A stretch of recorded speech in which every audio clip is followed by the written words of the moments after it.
કે ગુજરાતમાં રહેતા હોય અથવા ગુજરાતના વતની હોય પણ ગમે એ રાજ્યમાં રહેતા હોય, ઈ માણસ જો લગ્ન કરે તો ફરજિયાત યુસીસી અંતર્ગત જ લગ્નની નોંધણી કરાવવી.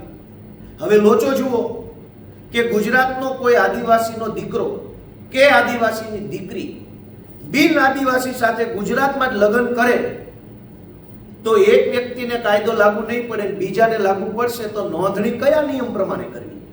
આખી ભાજપ સરકારને ખબર જ નથી. આદિવાસીનો દીકરો બિન આદિવાસી છોકરી સાથે લગ્ન કરે તો નોંધણી કયા નિયમ પ્રમાણે કરવી? આદિવાસીને તો યુસીસી લાગતો નથી, આ બાજુ લાગે છે તો એકને લાગ્યો ને એકને ના લાગ્યો.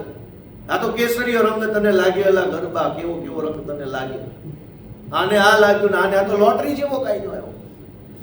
કોના ભાગમાં આવો ચિઠ્ઠી ખેંચી તો કે આને લાગ્યો ને આને ના લાગ્યો. આ કોઈ લોટરી છે? સરકારે આનો જવાબ આપવો જોઈએ કે એક દીકરો કે દીકરી આદિવાસી હોય, સામેનું પાત્ર બિન આદિવાસી હોય તો ક્યાં નોંધણી કરશો? હવે આનો જવાબ એમની પાસે નથી.